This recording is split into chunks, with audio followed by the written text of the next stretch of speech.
Hello, everyone. Happy Tuesday. Just waiting for our fellow CRNAs to join on in this live.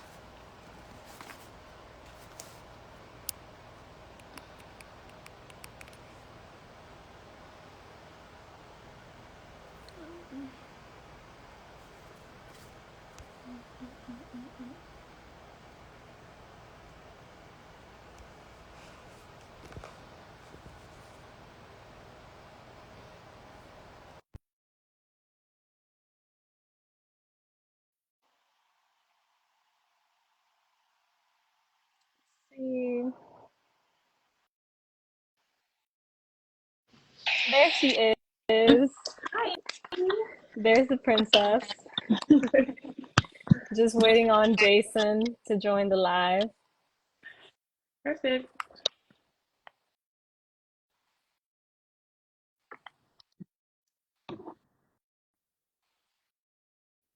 Dinner All right. Protein. every day, baby. All right.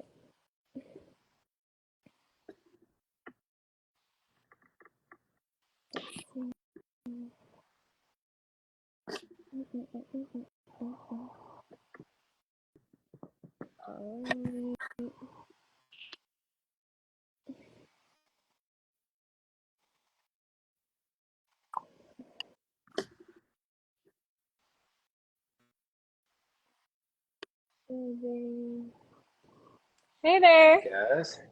Hi. Hey, How are you guys nice doing? to see you. Great. Happy Tuesday. Yeah. Happy Tuesday to you. Just waiting for a couple more people to join before we start our conversation. Nice. Sounds good. You guys work today?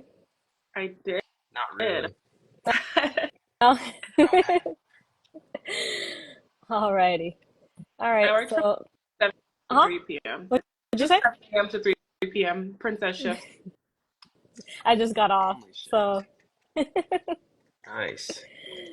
What time zone are you guys in? East. Eastern Oh, Standard Time. Eastern So, Standard. Okay, I'm 8:30. Pacific. So it's 5:30 here, so Oh, still a wow. little light out. Yeah, I'm over in California. Um, I love the Yeah. West Coast time. Yeah, I always feel like when I talk to people on the East Coast, I'm like, man, you guys are like living in the future. No, it's Like you're already too late. Yeah, I'm fresh off imagine the Europe. Europe is Yeah, way ahead of us. I know. All right.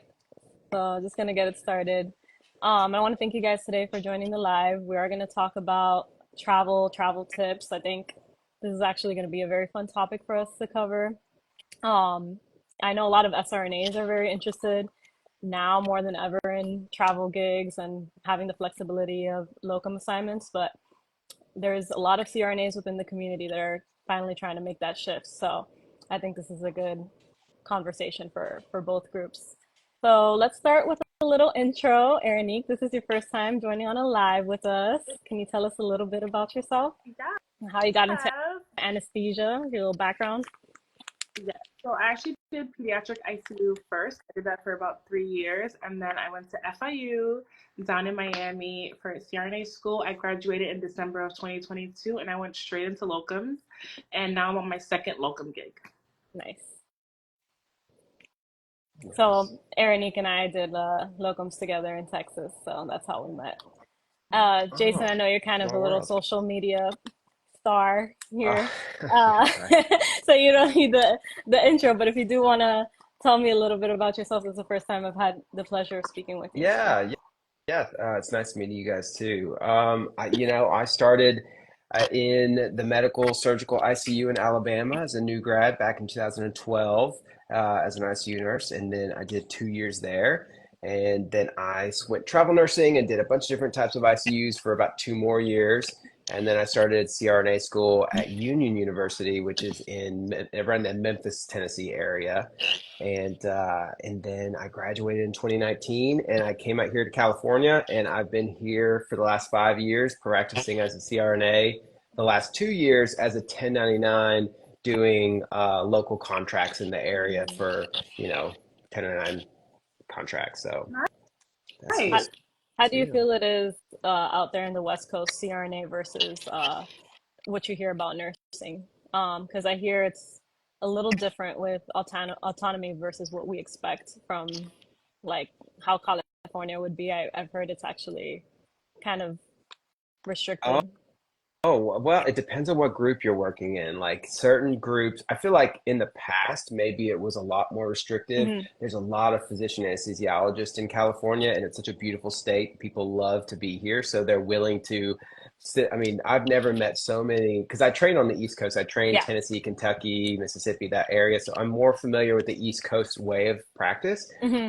from school. And then when I came here, and of course over there, I'd never known a physician anesthesiologist to like run a whole case on their own. That was like rare to ever see them Yeah. run Yeah. cases or like Hmm. set Hmm. up their own drugs and set up their own any like they Yeah. didn't know how to use the computer systems almost, how to like function in the ORs. So when I came here, it was really funny to work in groups with them. I was shocked because they knew exactly they would run entire cases all day long. They would run GI rooms. They would run like Wow. they're working out here. Yeah. They're willing to do the work and they'll take a pay cut if they got to. Like they love the sunshine here. So Yeah. that's what makes California unique is there's a lot of physician Mm. anesthesiologists who are totally willing to work, run rooms. There's groups out here that are still completely physician anesthesiologists only. Um, and then historically, it was almost all in the Bay Area, especially almost all physicians. But Right. now, in the last probably 10 years, most of those groups have transitioned to either all CRNA groups or a blended CRNA physician mix. So it's interesting. So you could work in one practice, like at a big academic center where there's like 10 CRNAs and 200 physician anesthesiologists, and you're really restricted. Essentially, they barely know what a CRNA is. The staff have never heard of CRNAs. They think that you're a resident. They treat you as such. And I did some local or some per diem work for one center like that just to get the vibe and moved on from that quickly. Right. But then there's lots of surgery centers and other practices that are completely CRNA only, and you're fully independent, and that's what I do now. So yeah, it's a good mix here now. That's good. That's good. Yeah, that's what I kind of had heard. That physicians do everything kind of more on their own, which is very different from South Florida as well. People sacrifice the pay though to live down here as well, in Oh, Miami, for Yeah, just for the sunshine, like you said. get the Um, nice weather. but whoever wants to start answering the first question doesn't really matter. But I was thinking of asking you guys, how do you balance your local schedule with your travel plans? Any travel plans that you, let's say, are thinking of further down? Like, man, I really want to do this trip to wherever. Like you mentioned, you really like Japan, but you're starting a new locum gig. Like, how do you balance that schedule with all the trips that you may have lined up? You guys want to go first? yeah, I can go first. My first locum contract, they would just request 30 days, a 30-day notice, or we can just put it in our contract beforehand. So I had all my days kind of planned out, and then I would just request 30 days before. The new contract I'm in, it's more of 60 days. So I'd have to kind of be a little bit more strategic when it comes to planning my travels and things like that. But as of now, I do have a concert coming up, and I have time off for that. So that's good. Yeah, for me it was the same as Aaronique because we worked at the same place, so we kind of had the 30 days to put in any days you wanted off, but most of my travel plans I kind of knew even before then, so but they were very flexible as long as I didn't, push that 30-day limit. Nice. Yeah. How 30 about days you? is good. Yeah. Yeah. I don't have any official contracts, so I essentially just I know the practice owners for a couple different surgery centers, and they in a gentleman's agreement is 2 weeks. Like they like to Mm, know 2 weeks in advance so that they know if they're planning for me to be there, that I'm going to be there, and then if I'm not, then 2 weeks in advance I can tell them like, hey, these certain days I'm not going to be available, and then they'll find somebody else to kind of cover what they were thinking that I would cover. But yeah, it's a a rough estimate. But yeah, there's no contract language that says right. it has to be a certain amount. It's just professional politeness. Like you don't want to just say tomorrow I'm not there. Sorry, that's Right. not good. So Right. not bad at Yeah, all. Deal. that's actually really good. So Yeah. with that being said, you don't feel like it's been difficult, at least for in you since you don't have no contract. So I'm kind of in the same boat right now because I'm per diem. So I choose what I want to work. So that's very nice, like flexibility. So you kind of tell them when you want to work. But Aaronique, that you're on an assignment, on a different assignment now, do you feel like so far it's been difficult to get some time off? Because even though sometimes they'll tell you like, hey, we just need the 30 days, then they happen to be extremely short, and then now they're like, well, like actually can you like work that and maybe get another day off, like, and try to work with you? Do you feel like any sites have tried doing that with you? They have, but then I just go right back to business. I'm like, my contract said 30 days, contract said 60 days, and I'm giving you that. And I got things to do. I got flights booked. I have an Airbnb. So at the end of the day, it's business, you know. So I just point right back to the contract that we all signed our name on. So, and it's usually honored. So. Yeah, I think sometimes, at least for me, it's difficult to have those conversations because I don't like to feel like a bother. And I think it's something you have to learn, especially when you're doing locum assignments. And sometimes you may be thrown in situations where, like, hey, we didn't talk about this, or like, this was my expectation from what we spoke of what the facility would be like, or what my time off would look like. And you have to advocate for yourself. And I think that's sometimes a hard thing, at least for me in the beginning. Like, "Ah, I don't want to be a bother. Like, I'm trying to be a team player, but you also gotta look out for yourself because we're all replaceable." Sure. Yeah. That's very true. Do you guys have any financial tips, like when it comes to budgeting for trips, or maybe like any credit cards that you feel like you have some rewards programs with that help with the travels or something like that? Because I know there's many different credit card companies that offer different things, and sometimes we don't even reap the benefits of them. So if you guys are aware of any tips. Sure. I mean, I like to use credit cards. I always have for the last 5 or 6 years. But actually, my partner, he's huge into credit cards and using those to like welcome bonuses. And he kind of opened my eyes to just how much you could tap into those and actually utilize some of the benefits to really like fly for free, stay in hotels for free, get free night awards.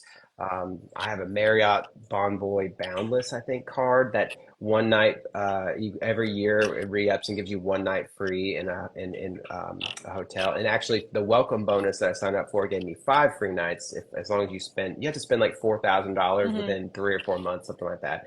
But with our expenses, like if you're going to be a 1099 or locums and you're paying malpractice insurance and you're paying, all these other different fees that we cover, you're going to rack that up pretty quickly. And so yeah, I mean you can easily get welcome bonuses on different credit cards and fuel those every so many months, go through those credit cards and use those to pay for your flights and travel. And that's mostly what I do. Yeah. Yeah. How about you, Arnick? I have two credit cards. I have like a Chase card, the Chase Sapphire, and I feel like that's my favorite card. It has you can get points on almost everything. I book a lot of hotels with that. Just points, points, points, points, points RS. And there's also another card, the American Express Platinum Business Card. That card is also amazing. You just rack up the points. You get lounge access when you go to the airport, and I feel like that's beneficial, especially with the long layovers when you're going to Europe, you're going to Asia, or anything like that. So I feel like those cards you just reap so many benefits. Yeah, I will I tell you, agree. I was going to say, I got the business Hmm. platinum as well because I was really excited. I was like, yeah, I'm going to use this card for the nice lounge and everything. And then I walked in there and they're like, oh yeah, no guest access. So my partner's with me and they're like, yeah, they're not allowed with you unless they pay $50 per Yeah, time. I was like, no. like you gotta So go just when be you're on aware of the that. solo travels. Yeah, Yeah, yeah. solo I've travel on that one. about the That American card Express. priority pass as Mhm. well. And Yes. priority pass, you can bring a guest on almost every lounge. You can actually bring two guests with the priority pass. I looked into it. So try to use Yes. that card as well, along with the American Express business card. Yeah, what I have the American Express Platinum as well, and another thing with that is that Clear, if you have Clear in the airport, it'll be free, That's they'll true. give you the money back if you put it on your American Express card. So your yearly fee will basically be, you know, null and void kind of thing. So that's one of the perks. And also there's you could book some travel plans that you have with a hotel and a flight with select, they have like over, 2,500 hotels and certain airline deals as well. And then you get back the money at the end of the year in your statement. So like I think it's like 200, $300. Like it's not, you know, crazy amount, but every cent counts. So like I feel like a lot of times, we sign up for cards and we don't even realize all the little perks that you can get from it. I did Um, get good this year, and I got refunded through the American Express business, so it was a good Yeah. card for sure. nice. And are there anything that you guys like consider like as a tax write-off when traveling? If you're 1099, you're like, oh, what are certain things I can use as a tax write-off even when I'm traveling? For example, you're going to the AANA conference, right?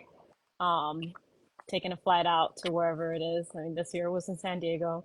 Um, have you guys had those conversations with your CPA about what's considered a tax write-off, especially even when you're on vacation for work? Yeah, I mean, I have essentially like if you're doing any continuing education anywhere, like at a conference, or really, there's a lot of different companies Hmm. that have a continuing education kind of plan for you to implement that or use some of that while you're in Paris or something Hmm. like that. And then that can be kind of done as like a tax write-off because that's your continuing education. Um, I haven't really gotten more creative than that. Have you guys found any other ways to do it as a Yeah, write-off? yeah. So what you mentioned was something I found out not too long ago from a CRNA who's who's been doing locums for a while, and he said a website called Summit Mm. Anesthesia, and like you said, you could be overseas somewhere, and you could be doing continuing education courses from your computer at the hotel, and that would still be considered a tax write-off. Obviously, the flight and the hotel, as long as it's for, you can write it off for education purpose, like I'm there for a weekend for a conference or whatever, and that's also considered a tax write-off. Yeah. Yeah, I feel like just things like buying food and Ubers while you're like at a conference, that's all that can also be Yep. considered Yeah. as That's true. Yep, that's a good point. gym um rental, everything. when you guys I know, Jason, you've been in California for a while, but if you decide to pick up travel, even if it's, you're in California, maybe a different city, um what do you guys think is the best idea for budgeting as far as your, like, should I rent a car? Should I take my car with me to this new place I'm living? How about Airbnb or hotels? Like, what have you guys found that like works best as far as saving money? I know obviously we're getting really well compensated and when we're doing 1099 gigs, but we also try to save when we can on those extra things. So if there's anything you guys feel like is better. Well, when it comes to like where I stay, I'm just a little bit bougie. So I tend to go on like Airbnb or a furnished finder to try to find something furnished always. I never want to buy anything and put it into a rental space. So I try to find something that I can be comfortable in because I want to come home after a long day and kind of just relax and not feel uncomfortable. So definitely I go towards more Airbnb and furnished finders. And then also the company that I'm currently with, they reimburse housing, which can't complain about that. So I'm gonna take that housing bonus and find me something really nice. And then I also have a rental car with this company, but I also have my own car. So I use my own car on the weekends, go to the mall, go to my bar classes. But for work, I take the rental car that they also give me. Very nice. Yeah. Yeah, I mean, I guess it would depend on where I would do the contract. Like if I was going to take a contract, say in Manhattan or something, Hmm. I would probably just leave my car here, fly there for short term, use the train systems, Hmm. depending on if I was going to be more like rural or something, then I would definitely rent a car. and use, hopefully they would provide you with those kind of resources if they could, a different Hmm. contract group. But yeah, I mean, it would all be a write-off anyway if you did pay out of Correct. pocket. So you should be able to like do that as a tax write-off. So all those expenses. 100%, yeah. Correct. Yeah, well, something that I learned from being not in the city, because I've grown up in the city my whole life, and being somewhere more rural, even though there's an airport, it was a regional airport. So those aren't always as reliable, and on Oh, yeah. which obviously waste your time if things get delayed and things like that. But on top of that, it was a lot more expensive. So sometimes I'd opt just to fly into like the airport at the closest city and then take the drive. Um, Airlines have become extremely unpredictable and unreliable. Yeah. And I know since you guys travel a lot, just like I do, it really messes up your plans if you're just if you have like a set itinerary. So my suggestion is try to catch the earliest flight. I feel like the earliest flight rarely gets Delayed. canceled, and if it gets delayed, it's not such a big setback versus waiting on planes to come from different cities, etc. Because they blame a lot of things on weather, and sometimes it's they're not being honest, but it will set you back for your travel plans, or if you're flying back home, or whatever the case may be. Yeah, I totally. agree. Mhm. Speaking of, what is the most unique or exotic location you guys have traveled to?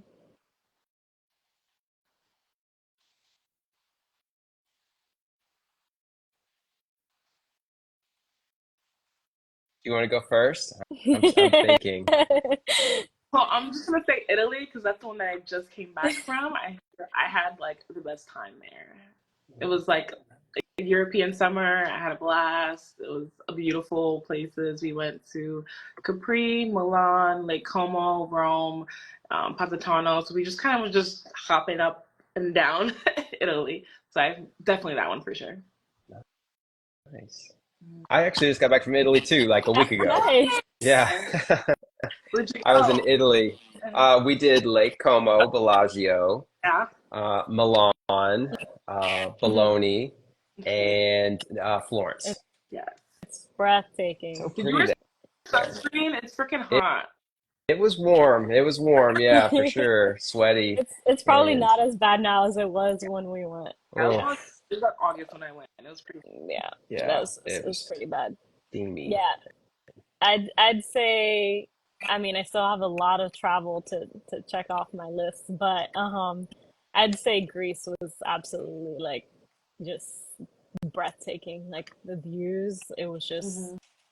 I I fell in love with the European way of life, honestly, and I'm like, maybe I could do travel overseas. Like CRNAs in Europe. they do. I looked into the International Federation of Nurse Anesthetists, and I was like, you know, it's a possibility. It's a possibility.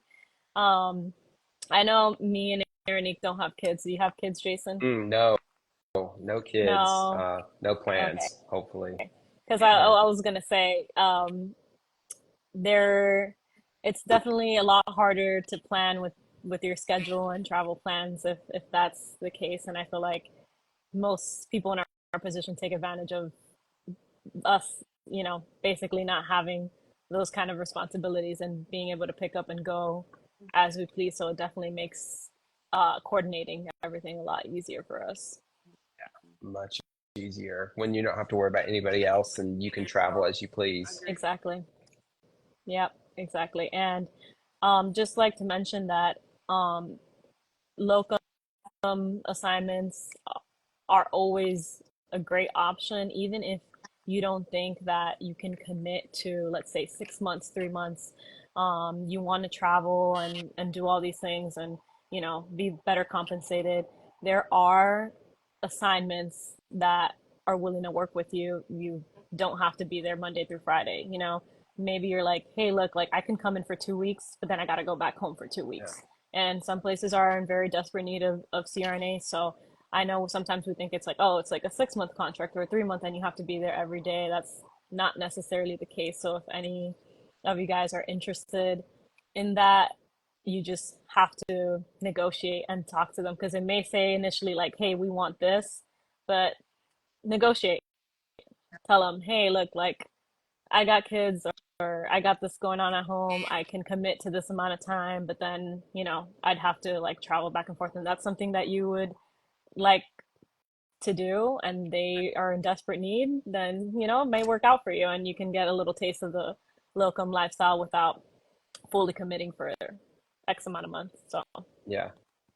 The market, I mean, it's a CRNA market. You can request whatever schedule you yep, really need, yep, and most people are willing to work with you. I've seen tons of 2 week on, 2 week off yep, contracts, and yep, short term and long term, and whatever works best for you, they probably can find a way for it to work for them too. yeah, Yeah. I feel like that's yeah. the beauty of locum is having the schedule also work for you. You pick your schedule, you pick your days. hmm Like right now, I don't work Friday, Saturday, or Sunday.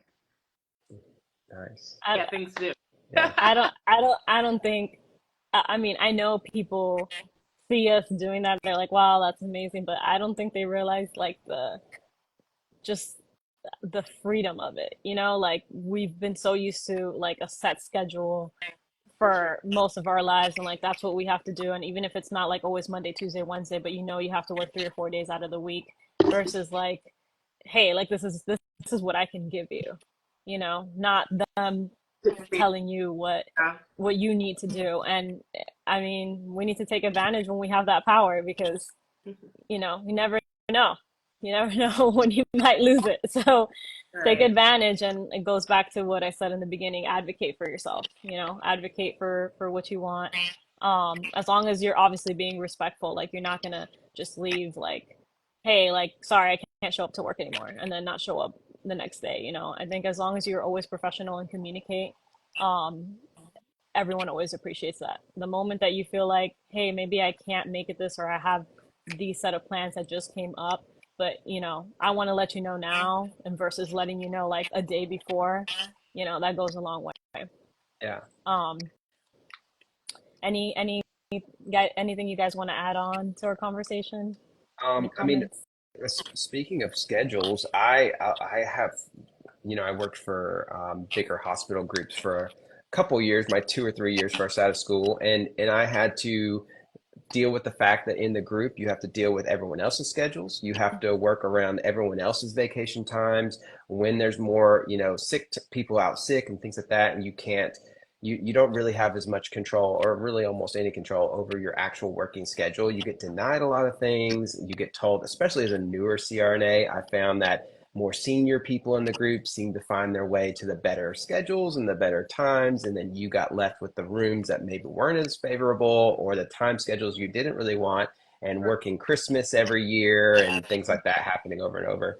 But when you do 1099 or locums contracts, it's so nice. The last probably 2 years, I've been able to work Monday, Wednesday, and Thursday, which is my choice. I prefer those days. And I work usually 8 hour shifts those 3 days. And then I take Tuesdays off and Fridays off. And I actually do mock interviews at home. So I'm still like working, but it's like from home work, and it's just helping people out to try and get into CRNA school. So I enjoy that stuff.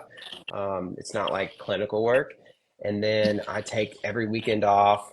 And then if I want to adjust my schedule, or I want to say, like, for instance, this weekend we're going to Disneyland.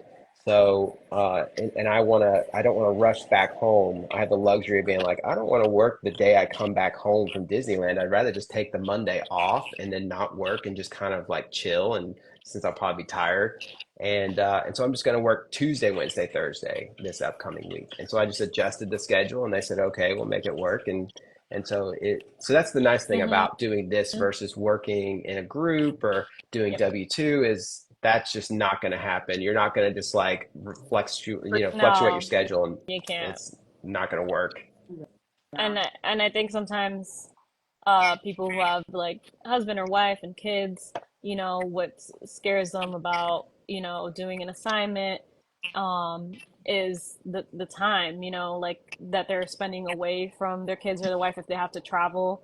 But like I mentioned, if you can work something out where you're 2 weeks on, 2 weeks off, do it just for a little bit, or do a assignment that's not necessarily just, it has to be more than 50 miles away from where you're at. So I mean, you could technically come back home if you wanted to schedule your days in a row, stay in a hotel for a couple days, and if that's a place that will cover it for you, you know. But then you are able to schedule so many things. Like, you will be able to attend everything, every, holiday function with your family, any birthdays. Like, you won't miss anything because you will work it into your schedule. So there's definitely something to work around that's different from what you're used to. And I feel like people are creatures of habits a lot of time, and they're like, well, this is what I know, so I don't want to deviate from that. But there's beauty in the madness. And my family's like big on holidays, so having to work like Thanksgiving and Yep. Christmas, like you were saying, I would be in shambles. Last year, I took 3 weeks off for the holidays just because I can, just because it's Just locum. because you can. Exactly. I have to ask anybody or get it approved. Exactly. I just was able to have that time with my friends and my family. Yep. And I guess it all depends on what you prioritize, right? Because if you feel like, just that change of environment, it's like too much for you, maybe you're just happier doing the W-2. But if you're like even thinking about it, I think it's worth a shot. And there's plenty of assignments per se that you don't have to sign a contract, which this is what I'm doing right now, like locum or per diem, that like there's really no written contract. So if you're really like cold feet about it, it's not a big deal. It's not like you're like, well, I have this commitment. Right. So, alrighty. Well, if you guys don't have anything else to add, Yeah. Were there any like good. anything going in the live that you guys maybe wanted to answer? Someone asked about car insurance. Does a rental car, if they offer you a rental car, do they offer you insurance to cover that as well? Do you guys know?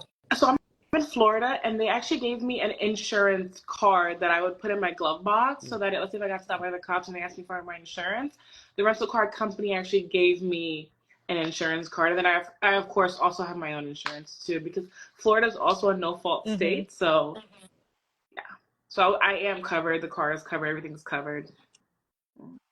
So, I do not have for the gigs that I do have that are outside of Miami. I don't get a rental car since it's not like a 6 month. It's just kind of like when I'm available, I go, kind of thing. They do cover the mileage as far as like, they pay for your gas. So it's like you tell them how many miles like it is your commute, and then they offer you compensation. It's like an app that you track that your expenses, and as well as your food. So some companies will cover your food as well, like a stipend, certain amount. Others will give you a stipend, and others will just be like, send me the receipt of where you're staying. Also, like where you're staying, or if you get a rental car, how much it was, and they may have obviously a cap on how much you spend, but they'll cover a certain portion of that. So Yeah. So with my company for gas, I just send them a receipt. The rental car, they book the rental car for me. And then when it comes for housing stipend, I have to give an invoice, like a receipt for it. right, you can't just be stealing their money. you, you gotta show some sort of proof. They're not dumb. They'll go bankrupt. Like my rent is $10,000. Well, in California, maybe. Maybe. On brand. Alrighty, guys. If you More questions. Yeah, if you guys have any questions, you can type them in. We'll give it a couple minutes. If not, I'm going to bed. It's 9 o'clock. Yeah, it's late for you guys. It is 9 o'clock. I'll work a 13-hour shift tomorrow. Oh my gosh. I'm working a 12. I work 2 8s and 2 12s for 40 hours a week, Monday through Thursday. So I did my 2 8s Monday, Tuesday, and now I'm doing my 12s. I'm so sad. Wow. When you do 8-hour shifts, it's like, it is a princess shift. You're like, that's it? It's over? Especially us that we're so used to doing 12s, and like, and now I do 13s. I'm like, this is nothing. Like, I did 8 hours? This is great. 2 cases today. I didn't even finish the last one. Somebody took it over for me. Nice. Yeah. Okay, answers to this. Uh, are there a lot of 24-hour shifts for Oh yeah, locum? they'll take anything you give them.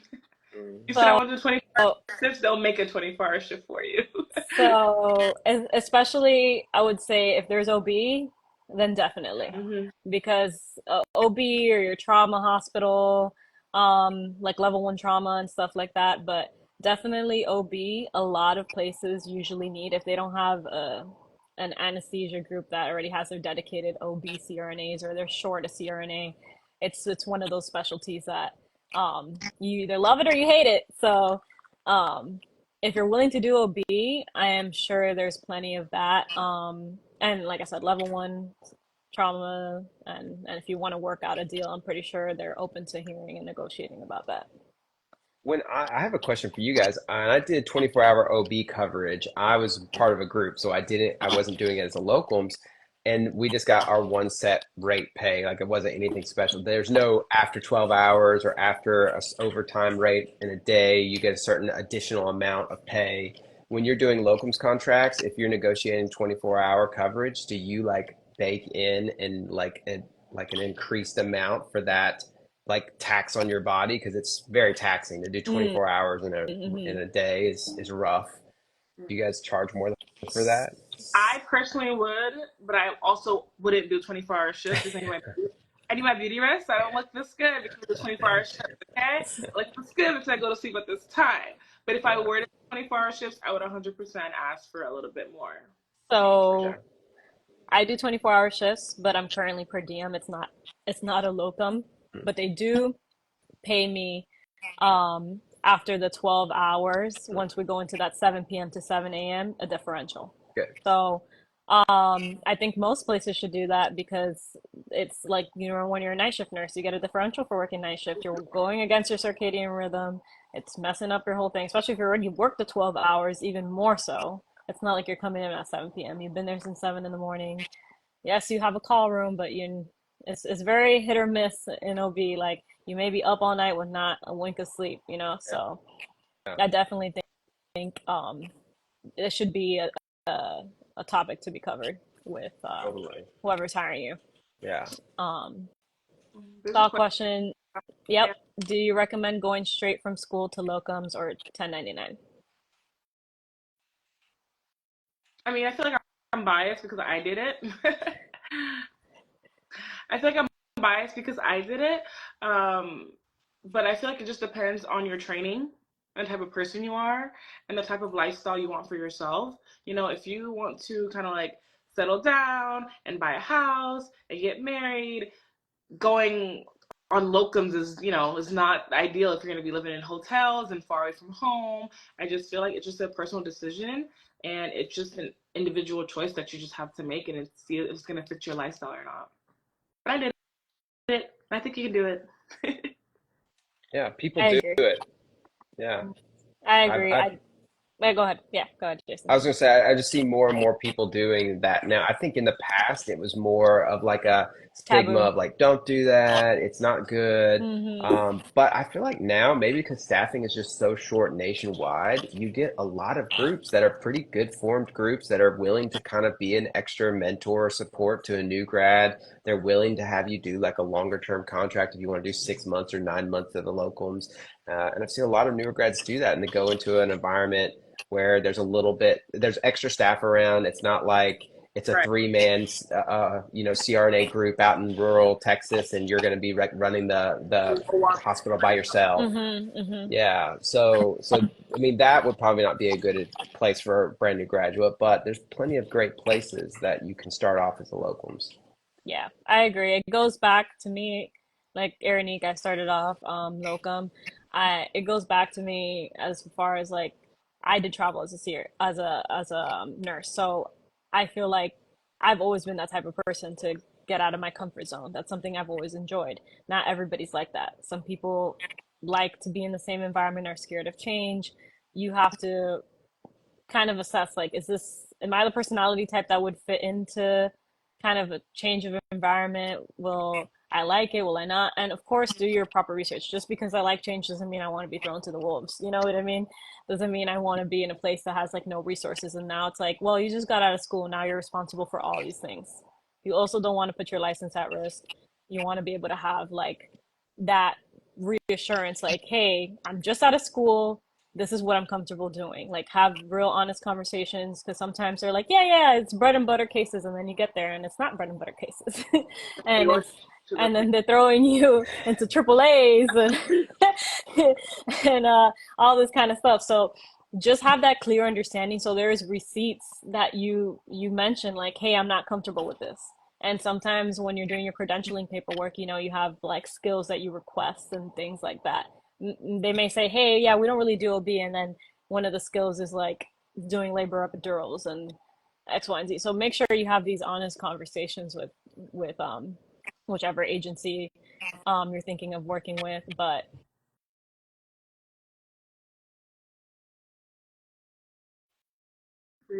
She froze. There you go. You froze there for a little bit. doing it if you've been thinking about it and it's something that has been calling your name per se.